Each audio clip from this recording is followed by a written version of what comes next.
आज की फिल्म में हमें 3 अलग अलग कहानियाँ दिखाई गई हैं, जो एक दूसरे से बिल्कुल अलग हैं। इन कहानियों में दिखाया गया जब रात के 3 AM यानी कि 3 बजे का वक्त होता है, तो उस वक्त सारी शैतानी आत्माएं जिंदा हो जाती हैं, लोगों के साथ अजीब हादसे पेश आते हैं। आज की हमारी पहली कहानी का नाम है द विग। हम एक विग शॉप को देखते हैं, जहाँ पर विग्स बनाने का काम किया जाता था। इस दुकान को मे नाम की लड़की अपने मॉम डैड के साथ चला रही थी। मे काम काज में बहुत अच्छी होती है, वो बहुत मेहनत के साथ काम किया करती थी। मे की एक छोटी बहन भी थी, जिसको कोई काम करने का बिल्कुल शौक नहीं था। एक दिन मे के मॉम डैड उन दोनों बहनों को घर पर अकेला छोड़कर किसी काम के सिलसिले में बाहर जाते हैं। तभी मे को एक लेडी बहुत ही अच्छे बाल बेच कर जाती है। जैसे ही मे उस बैग को जमीन पर रखती है, वो अजीब तरह से हिलने लगा था। ये देखकर मे का डॉग भी वहाँ पर भौंक रहा होता है। फिर मे उन बालों को साफ करती और सुखाकर उनकी विग बनाने लगी थी। तभी उसके पीछे कोई हाथ उसे पकड़ने की कोशिश करता है। ये बात मे भी महसूस करती है कि जैसे उसके पीछे कोई खड़ा है, मगर जब ये पीछे देखती है तो वहाँ पर कोई भी नहीं था।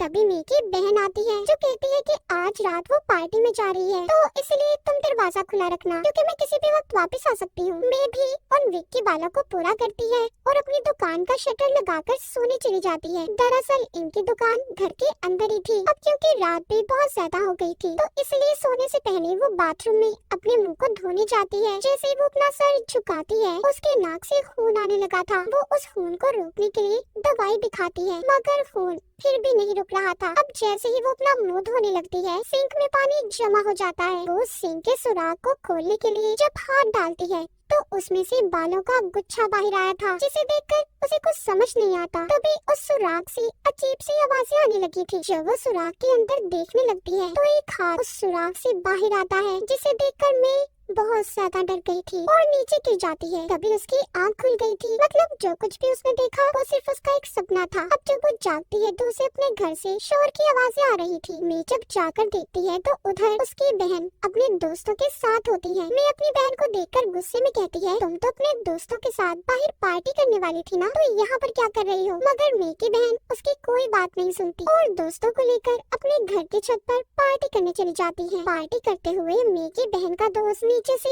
एक विग उठा कर ले आया था और उसे पहनकर मजाक बना रहा होता है। ये दरअसल वही विग थी जिसको मैंने अभी अभी उन्हीं बालों से बनाया था, जो उसे एक लेडी देकर गई थी। मैं भी उसे ऐसा करते देख लेती है और अपनी बहन के दोस्त को डांट कर विग रख कर आने का बोलती है। इस बात पर दोनों बहनों की लड़ाई हो गई थी। मैं की बहन अब उससे कहती है कि आखिर तुम मेरे दोस्तों को ऐसे कैसे डांट सकती हो? तभी जब मैं की बहन का दोस्त विग रखने नीचे जा रहा था, तो एक हाथ उन्हीं बालों से निकलकर उस लड़के के मुंह और गर्दन को जकड़ लेता है। ऊपर से जब सभी उसकी चीखों की आवाज सुनकर नीचे आते हैं, तो देखते हैं उस लड़के का सर जिस्म से अलग था और विग्स के दरमियान में रखा हुआ था। ये खौफनाक मंजर देखकर सभी बहुत ज्यादा डर गए थे और दुकान से बाहर निकलने की कोशिश करते हैं, मगर हड़बड़ाहट में शटर की चाबी लॉक में फंसकर टूट जाती है। जब मे की बहन की दोस्त अंदर दूसरी चाबी लेने गई, तो उसके बाहर सब चीखने की आवाजों को सुनते हैं। ये जब उसे देखने जाते हैं, तो वो बस यही कह रही थी कि कोई मेरी मदद करे, इन लोगों को कुछ समझ नहीं आता। तभी वो हाथ उस लड़की की शर्ट से बाहर आता है और उसे देखकर दीवार में मारता है। वो उसे तब तक मारता रहता है जब तक वो मर नहीं जाती। ऐसा देखकर मे की बहन और उसका एक बचा हुआ आखिरी दोस्त छत की तरफ भागते हैं। मे के पाँव में चोट लग गई थी। यहीं पर मे की बहन का दोस्त भी इनसे अलग हो जाता है। तभी वो अपने सामने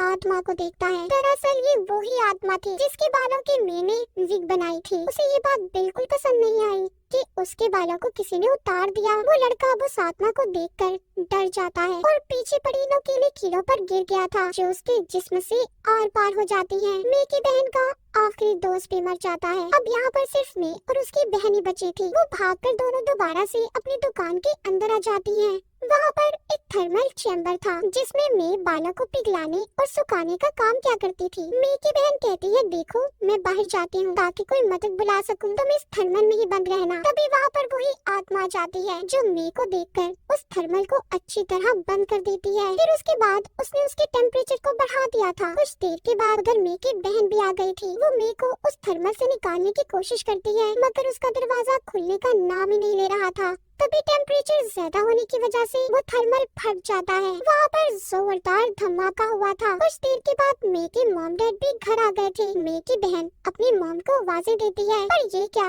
उसकी मॉम ने ना ही उसे देखा था और ना ही उसे सुन पा रही थी। तभी मी आकर अपनी मॉम के गले लग जाती है। मी की बहन अपने पेट की तरफ देखती है जिसमें नुकीला कांच लगा हुआ था। यहाँ पर उसे पता चलता है कि वो तो मर चुकी है, लेकिन मरना तो मी को चाहिए था क्योंकि जिस थर्मल में वो बंद थी उधर धमाका हुआ था। हम मी को देखते हैं जो अपनी मॉम के गले लगी हुई है। उसकी आंखें बिल्कुल सफेद थी, मतलब कि वो आत्मा मी के अंदर थी, इसीलिए उसे कुछ नहीं हुआ था। अब आत्मा मी के अंदर आकर और किसे मारने वाली थी। इसी के साथ पहली कहानी हमारी यहीं पर खत्म हो जाती है। अब आती है दूसरी कहानी की बारी जिसका नाम है कॉप्स ब्राइडल, दुल्हन की लाश। तो कहानी के शुरू में हम एक लड़के टॉड को देखते हैं जो कि मुर्दा खाने में लाशों की हिफाजत का काम किया करता था। एक दिन उसे एक घर में भेजा जाता है जहाँ पर उसे मरे हुए हस्बैंड वाइफ की लाशों का ख्याल रखना था। टॉड की ड्यूटी ये थी कि एक हफ्ते तक वो इस घर में ही रुकेगा और उस कपल की लाशों की हिफाजत करनी थी, क्योंकि इनके यहाँ एक रस्म थी कि मरे हुए इंसानों की लाश को एक हफ्ते तक घर में रखना होता था और उनकी तस्वीर के आगे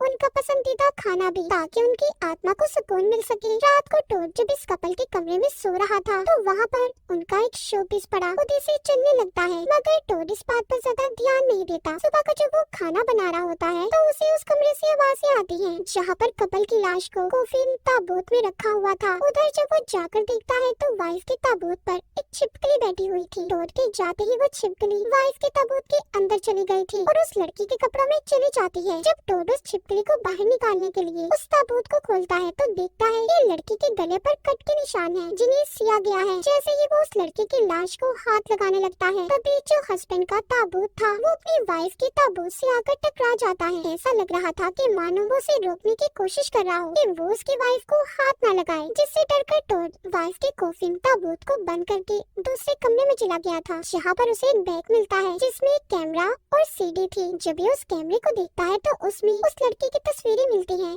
जिसमें उसे बांधा गया था। ये सब देखकर वो समझता है कि शायद इस लड़की का हस्बैंड इसे मारता था। तभी उस कमरे का दरवाजा जोर से बजता है। जब ये जाकर देखता है तो उस दरवाजे को किसी ने धागे से बांधा हुआ था। जब ये उस धागे का पीछा करता है तो इसे अपने सामने वही लड़की खड़ी हुई नजर आती है जो इसको अपने पास बुला रही थी। तभी पीछे से उस लड़की का हस्बैंड आकर उसे दबोचकर अपने साथ ले जाता है और वो टोड को ये धमकी देता है कि अगर तुम्हें अपनी जान प्यारी है तो हमारे घर को छोड़कर चले जाओ। तभी टोड की आँख खुल गई थी, मतलब ये सब उसका सपना था। जैसे ही वो नींद से जागता है बैग से मिली सीडी खुद ब खुद चल गई थी जिसमें उस लड़की का हस्बैंड उसे बांधकर बहुत बुरी तरह से मार रहा था। टोड ये देखकर सोचता है कि कितना बुरा हस्बैंड है जो अपनी वाइफ को ऐसे मार रहा है। अब ये उस कमरे में जाता है जहाँ पर इन दोनों की लाशें रखी हुई थी। वो देखता है कि वाइफ का कोफिन ताबूत खुला है और उसकी लाश भी हिली हुई है। अब उसे ऐसा लगता है कि शायद इस लड़की का हस्बैंड मरने के बाद भी इसका पीछा नहीं छोड़ रहा, वो भूत बनकर इसके पीछे पड़ा हुआ है। इसलिए टोड अब हस्बैंड के ताबूत को उसकी वाइफ के ताबूत से अलग कर देता है और जाकर एक मंदिर में रखकर धागे से बांध देता है। फिर वो लड़की के ताबूत के पास आकर उसकी लाश को ठीक करता है। इसी दौरान वो देखता है जिस धागे से उस लड़की का गला सिया हुआ था वो धागा तो कल रात इसने अपने सपने में देखा था जिससे दरवाजे का लॉक बंधा हुआ था। ये देखकर वो थोड़ा हैरान हो जाता है। अब वो उस लड़की की लाश को गोद में रखकर उसके टांगों को जब ठीक कर रहा था तो उसे वो इतनी प्यारी लगती है कि उसे पहली ही नजर में पसंद आ गई थी। इस तरह टोड हर वक्त उस लड़की का ख्याल रखता, वो उसकी लाश को हर जगह अपने साथ रखा करता था, यहाँ तक कि वो उसके साथ सोता भी। एक दिन जब वो सो रहा था तो उसे उसी मंदिर से आवाज आती है जहाँ पर उसने लड़के के हस्बैंड के ताबूत को रखा था। जब वो जाकर देखता है तो हैरान हो जाता है क्योंकि ताबूत खुला था और हस्बैंड की लाश गायब थी। जब ये वापस कमरे में आता है तो अब वहाँ से वाइफ की लाश भी गायब हो चुकी थी। टोड ये समझता है शायद ये सब उस लड़के के हस्बैंड की आत्मा कर रही है। तभी बेड के नीचे से एक हाथ निकलकर टोड के पाँव को पकड़ लेता है और एक कांच के टुकड़े को पकड़कर उसके पाँव में गाड़ देता है। इस तरह उसके पाँव से बहुत खून आने लगा था। तभी वो अपने पीछे हस्बैंड की लाश को देखता है जो एक कोने में पड़ी थी। यहाँ पर टोड को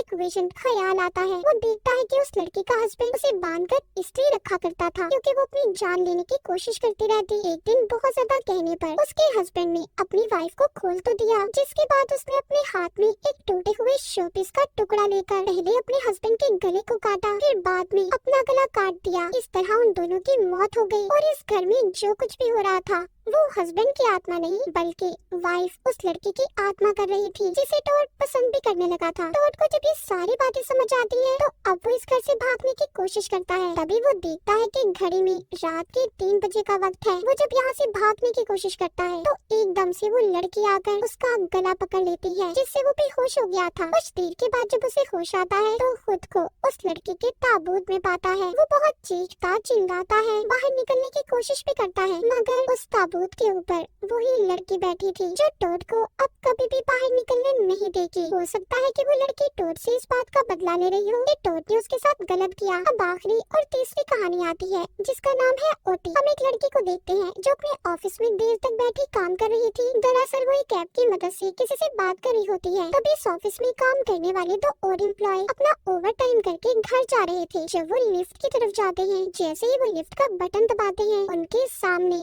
कटा हुआ सर हवा में लटक रहा था जिसे देखकर दोनों बहुत ज्यादा डर जाते हैं। अंदर वो लड़की बैठी अभी भी बातें करने में मसरूफ थी। तभी अचानक से ऑफिस की सारी चीजें चल जाती हैं। सारे कंप्यूटर बहुत ऑन ऑफ हो रहे थे। ये देखकर वो लड़की भी डरकर यहाँ से भाग जाती है। तभी हम ऑफिस में 2 आदमियों को देखते हैं जो इस ऑफिस के बॉस थे। आज वो अपने एम्प्लॉयज को डराकर ऑफिस से भगा रहे थे। उनका मानना ये था कि उनके एम्प्लॉयज ओवर टाइम करके पैसे तो कमा लेते हैं मगर ऑफिस का काम नहीं करते, इसलिए दोनों बॉस एम्प्लॉय को सबक सिखाने के लिए ऐसा कर रहे थे। अब जो एम्प्लॉय लिफ्ट के पास खड़े थे उन्हें ये बात समझ आ जाती है कि उनके दोनों बॉस मिलकर उनके साथ ही मजाक कर रहे थे। खैर वो दोनों अपने बॉस के पास आते हैं और घर जाने की इजाजत लेते हैं। वो दोनों तो चले गए थे। ऑफिस में इनके बॉस जिसका नाम टी होता है अब अकेला था, जबकि दूसरा बॉस करण खाना खाने बाहर चला जाता है। जब टी बैठा काम कर रहा था तो उसे अपने साथ वाले कमरे से आवाज आती है। जब वो जाकर देखता है तो उसे ऐसा लगता है कि जैसे किसी की परछाई हो। जब वो लाइट जलाता है तो वहाँ पर कोई भी नहीं था। जब ये फ्रिज के पास जाता है तो फ्रिज भी हिल रहा था। तभी करण बॉस उधर खाना लेकर पहुँचता है और पूछता है कि क्या हो गया है तुम्हें, तुम क्यों इतने घबराए हुए हो। वो बताता है कि फ्रिज अभी थोड़ी देर पहले हिल रहा था। जब वो खाना रखने फ्रिज को खोलता है तो उसमें कोई भी नहीं था। वो तो खाना रखकर चला जाता है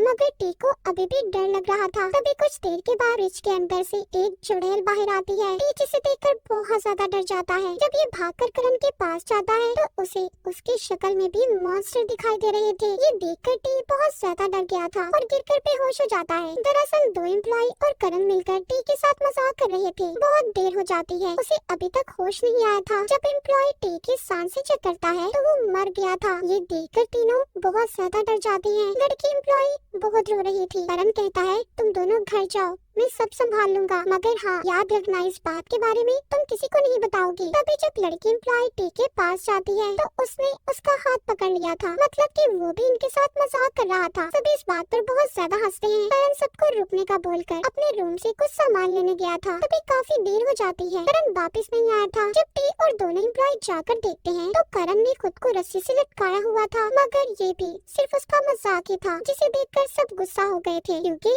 मजाक अब कुछ हद से ज्यादा ही बढ़ता जा रहा था। खैर ये चारों अब ऑफिस से जाने लगते हैं। तभी जब करण चाबी लेने एम्प्लॉय लड़की को बोलकर कमरे में भेजता है तो वहाँ पर जाकर वो देखकर हैरान हो गया था कि उधर टी की लाश पड़ी थी, जिसे देखकर वो डर जाता है। जब करण और एम्प्लॉय लड़की उसकी चीखें सुनकर उसके पास आते हैं तो वो भी ये देखकर हैरान हो गए थे और सोचती है कि टी तो मर गया, फिर जो हमारे साथ है वो कौन है। करण अपने दोनों एम्प्लॉय को लेकर ऑफिस से भागता है पर तभी लाइट भी चली गई थी। इनका दरवाजा जो ऑटोमेटिक था वो भी मुकम्मल बंद हो चुका था। करण अपने दोनों एम्प्लॉयज को अपने कमरे से चाबी लाने का कहता है। जब वो बेचारे दोनों डरते हुए चाबी लेने जाते हैं तो वहाँ पर वो करण बॉस की लाश को देखते हैं, मतलब वो भी जब रस्सी से लटका तो उस वक्त उसकी मौत हो गई थी। उन्हें समझ नहीं आता यहाँ पर वो डरे या फिर भाग जाए। वो दोनों हड़बड़ाहट में लिफ्ट से जाने की बजाय सीढ़ियों से उतरकर जाने लगते हैं। उधर ऑफिस में हमें दिखाया जाता है दरअसल टी और करण ने उन एम्प्लॉय के साथ मिलकर मजाक किया होता है। जो लाशें उन्होंने देखी वो तो बस करण और टी की शक्ल जैसी रबड़ के पुतले थी। फिर अब टी और करण दोनों लिफ्ट से जाने लगते हैं, जहाँ पर इन्हें अपने दोनों एम्प्लॉयज मिलते हैं। ये कहते हैं सॉरी यार, हमें माफ कर दो,